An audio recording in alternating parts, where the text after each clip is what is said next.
بسم اللہ الرحمن الرحیم.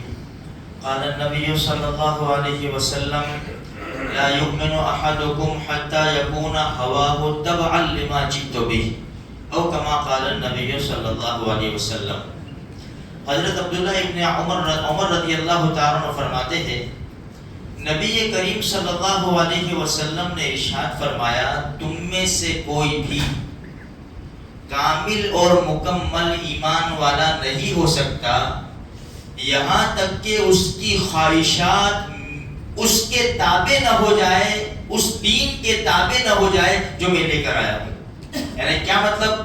ہماری ساری خواہشات اپنی نہیں چلے گی کہ میری خواہش یہ ہے، میری خواہش یہ ہے، میں ایسے کروں، ایسے کروں، ایسے زندگی گزاروں، ایسے کپڑے پہنوں، ایسے بال رکھوں، یہ کروں، اس طرح فنکشن کروں، اس طرح شادی کروں. نہیں، ہم کہتے ہیں نا اپنے کو جو اچھا لگتا ہے وہ کرتے ہیں. ہم ایسا کہتے ہیں، ہم مسلمان اپنے کو جو اچھا لگتا ہے کرتے ہیں. نہیں، تیرے کو اچھا لگے وہ نہیں کرنا، اللہ اور اس کے رسول کو جو اچھا لگے نا وہ کرنا ہے. اس حدیث میں وہی ہے. ہمارے نبی یہی فرماتے ہیں کہ کامل مکمل ایمان والا انسان ہو ہی نہیں سکتا یہاں تک کہ اس کی خواہشات اس دین کے تابع نہ ہو جائے جو میں لے کر آیا ہوں. اب ہم سوچیں کہ ہماری خواہشات ہمارے نبی کے دین کے تابع ہے. ہمارے نبی جو دین لے کر آئے، دین اسلام، اس کے تابع ہے ہماری خواہشات. ہم سب اپنی خواہشات کے اوپر زندگی گزار رہے. اپنی خواہشات کو تابع کرنا ہے دین کے. میری خواہش نہیں چلے گی، جو دین کہتا ہے وہ چلے گا. ہم جتنے بھی واقعات سنتے ہیں، جیسے ابراہیم علیہ السلام کا واقعہ سنا، بیٹے کی گردن کے اوپر چھری چلاؤ. خواہش کیا ہے؟ بیٹا بچ جائے. ہر انسان کی یہ خواہش ہوتی ہے، لیکن اپنی خواہش کیا کر دی؟ دین کے تابع کر دی. میرے رب کا حکم ہے نا، میری کوئی خواہش نہیں، بس میری خواہش میرے رب کے حکم کے تابع ہے. چھری چلا دی. اور میں نے آپ نے دیکھا کہ بکرا لے سکتا تھا 20,000 کا، میری خواہش یہ ہے کہ بڑے میں حصہ ڈال دو 1,500 2,000 روپے کا. ہر چیز کا ایک یہ مثال ہے. اب یہ محرم الحرام آ رہا ہے، میری خواہش کیا ہے؟ اچھے کپڑے پہنوں، ناچوں کودوں، ڈھول بجاؤں، پکنک کروں، یہ میری خواہش ہے. دین کیا کہتا ہے؟ تجھے یہ نہیں کرنا ہے. تجھے نواسہ رسول سے محبت ہے، آ جاؤ ان کی سیرت کے اوپر. انہوں تو کربلا کے میدان میں بھی نماز پڑھی تھی، تو اے سی میں بھی نماز نہیں پڑھ رہا. تو اپنی خواہشات کو، اپنی امیدوں کو بدلنا پڑے گا.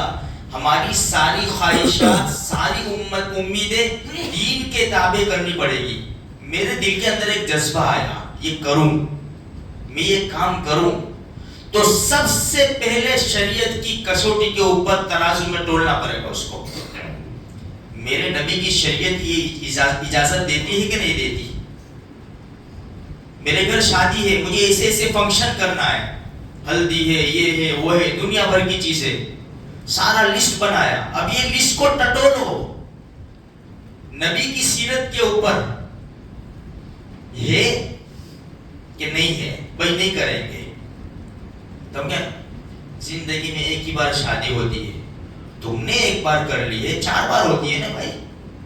تم نے ایک کا فیصلہ کر لیا ہے تو یہ کرنا پڑے گا. وہ فلاں نہیں آئیں گے، وہ راضی نہیں ہوں گے، گھوڑے پہ دلہے کو بٹھانا پڑے گا. بھائی نہیں بیٹھوں گا میں اب لڑکی نہیں دیں گی. خلاص ہو گئے.